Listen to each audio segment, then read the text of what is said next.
This is Saul Canelo Alvarez.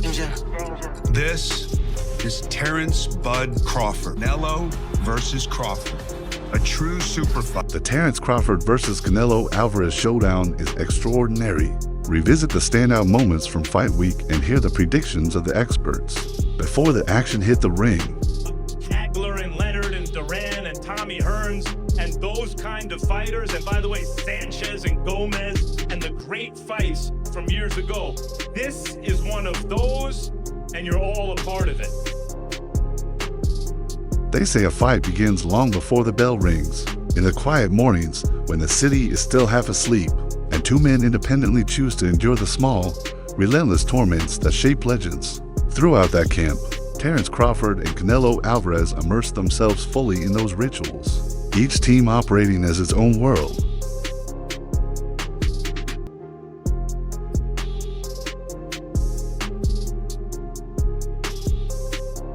Crawford's preparation appeared like a precise transformation, moving up in weight to meet Canelo as super middle, rebuilding his physique with careful additions that were not just about bulk, but preserving the elusive speed and pinpoint accuracy that had kept him undefeated. His trainers fine-tuned strength and nutrition so that every extra pound enhanced his power instead of slowing him. He sparred with bigger men, and his conditioning was tailored to sustain the fluid movement that let him select shots and vanish.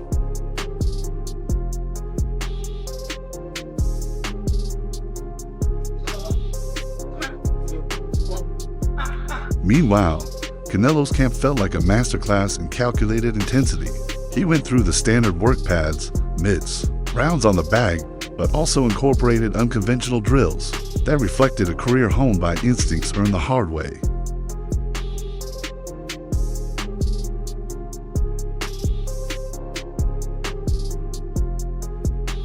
He kicked a soccer ball to keep his feet nimble and his vision sharp, alternating technical drills with exercises that underscored he remained a top-tier athlete. At 168 pounds, both camps teased glimpses online, crafting a narrative on its own, the compact, precise sharpshooter versus the veteran championship frame. Yet behind the clips and hype, the daily grind was strikingly similar. Size and legacy complicated the storyline. Canelo offered weight, championship savvy, and the aura of a man who had faced every storm. Crawford brought an unbeaten record, a sharp ring IQ, and a fearless drive to secure a high-risk victory that could cement his place among the greats. On fight night, it wasn't the videos or weigh-ins that mattered, it was which preparation translated into action. The split-second choices, the stamina, and the courage to give and take. That, in the end, is where the fight was truly won.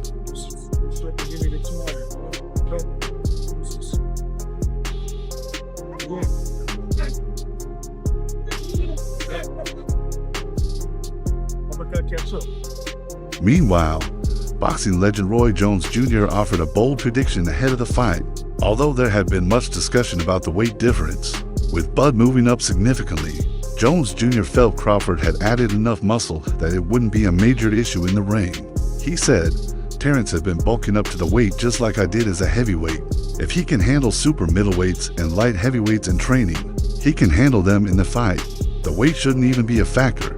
In an interview with The Ring, Jones Jr. admitted that if money were on the line, he would bet on Crawford, noting the American fighter had far more ways to secure victory than the Mexican superstar. If Canelo fights the perfect fight, he has a chance to win, and I think he could. But if he doesn't, Crawford has 6 ways to take it. My money goes on the guy with 6 ways to win over the man with 1. Jones Jr. didn't stop there. He also appeared on All the Smoke, again raising doubts about Canelo.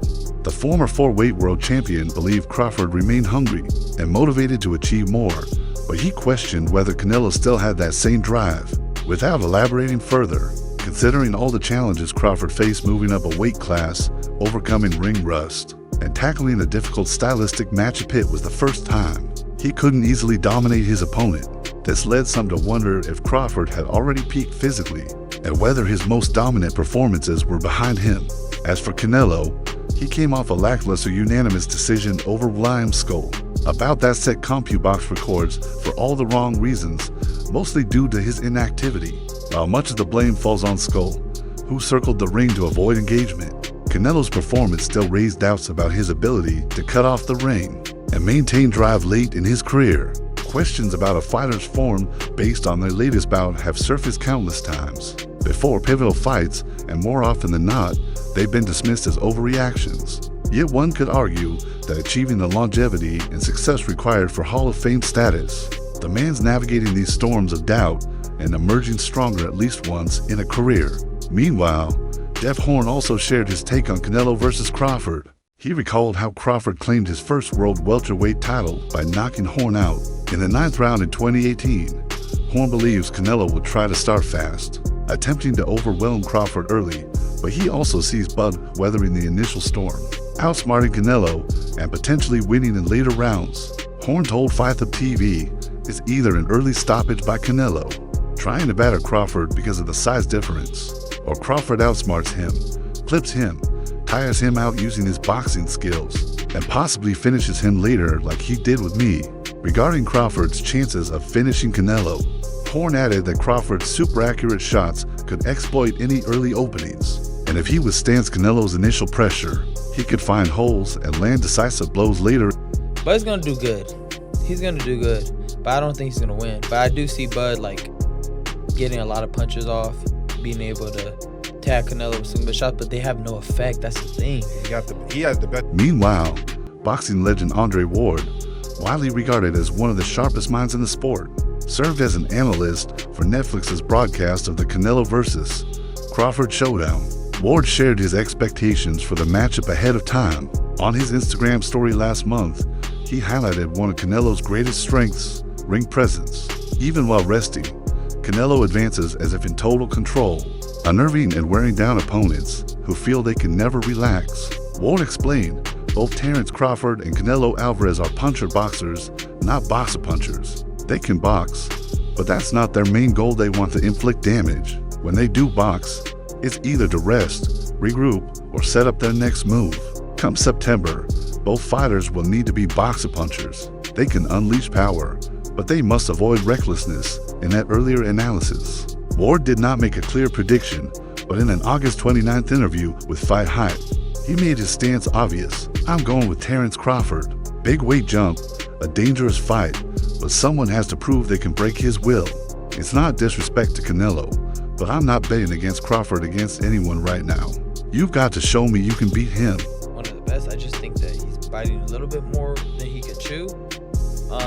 But you never know. If anybody can do it, it could be Crawford. You know, I do see him like when he fights. I'm like, damn, how do you beat this guy? You know, he could do it all.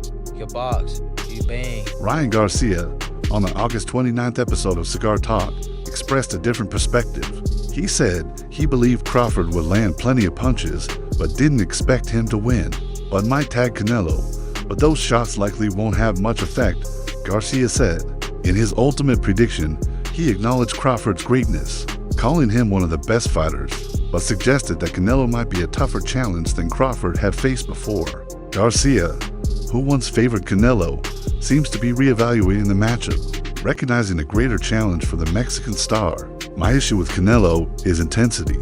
He doesn't have the same fire he used to, and that could be the biggest problem. Garcia explained today on Boxing, he can still counter punch and be slick, but does he have the stamina and drive he had when younger, or even when he faced Caleb Plant? Honestly, the question is whether he can sustain second or third efforts. Against Bivol, extra movements and shots forced him into awkward defenses.